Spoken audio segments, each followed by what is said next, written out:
Hello दोस्तों, नमस्ते प्रणाम। हम किरण शर्मा, हम मंजू शर्मा अपना यूट्यूब चैनल पर स्वागत करे छी। नमस्ते प्रणाम सब दीदी भाई जी के प्रणाम, सब यूट्यूब फैमिली के प्रणाम, जते दाई माय चाची दीदी भैया सुनमी सब गोटेन के प्रणाम करे छी। और हम दोनों देवरानी जेठानी जा रहा छी बहुत प्यारा से बेटा विवाह गीत बनावा। अहाँ सब जरूर सुनब, कमेंट करके जरूर बता। और देखे छे बढ़ने लगी है सराखों की सर्दी, और कितना सताए या मौसम बेदर्दी। जार लग रहा है तो की करूँ, हम सब हम दोनों देवरानी जेठानी जा रहा छी बेटा विवाह गीत अपन नया मॉडल के, जे आजकल के लड़का सब उम्र नहीं पूरा लक्षण शादी करला, पढ़ाई छोड़ पड़े छथिन, क्रिकेट के तैयारी छोड़ तैयार मजबूर करे छथिन पापा सबके।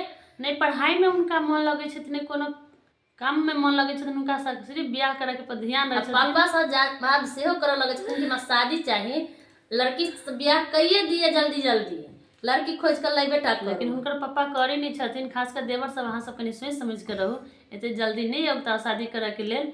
और जरूर अहाँ सबके शादी हेबे करत, इनकी जार में नहीं तो अगला साल जार में जरूर होत। लेकिन हम दोनों देवरानी जेठानी जो गीत बनैलिए बहुत प्यारा सा गीत है। अहाँ सब जरूर कमेंट बॉक्स में लिखब किनका से अब नहीं मान लगई कॉलेज के पढ़ाई में, अब नहीं मान लगई कॉलेज के पढ़ाई में, शादी करबैयो पापा जनवरी और फरवरी में, शादी करबैयो पापा जनवरी और फरवरी में, अब नहीं मन लगई कॉलेज के पढ़ाई में, अब नहीं मन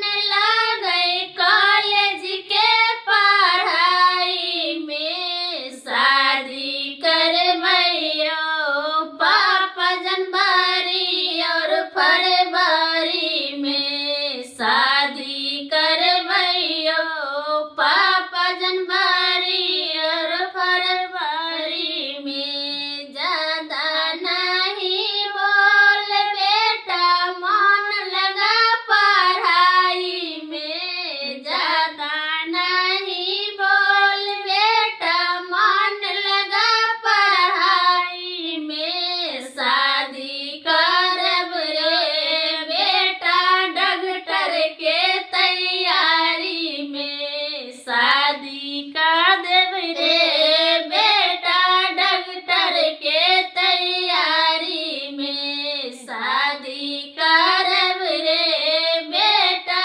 डॉक्टर के तैयारी में, अब नहीं मन लगई क्रिकेट के खिलाड़ी में, अब नहीं मन लगई क्रिकेट के खिलाड़ी में, शादी करबियो पापा मार्च और अप्रैल में, शादी करबियो पापा मार्च और अप्रैल में, ज्यादा नहीं बोल बेटा मन लगा क्रिकेट के खिलाड़ी में, ज्यादा नहीं बोल बेटा मन लगा क्रिकेट के खिलाड़ी में, शादी करब रे बेटा नीट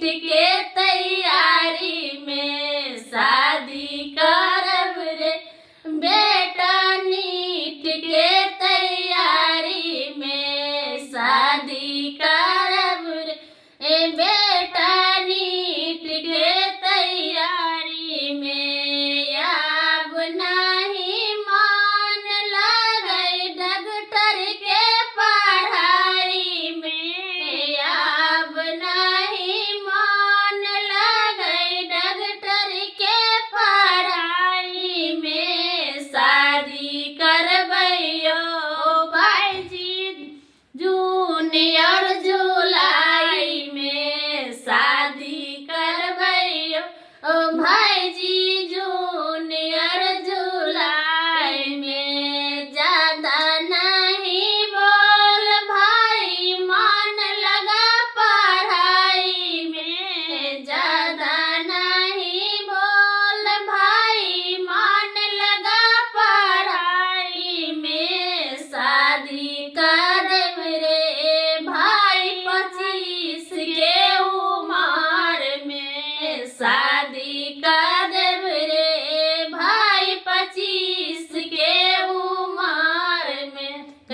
सब हो बदिया सम्हेर कर रहू देवर सब।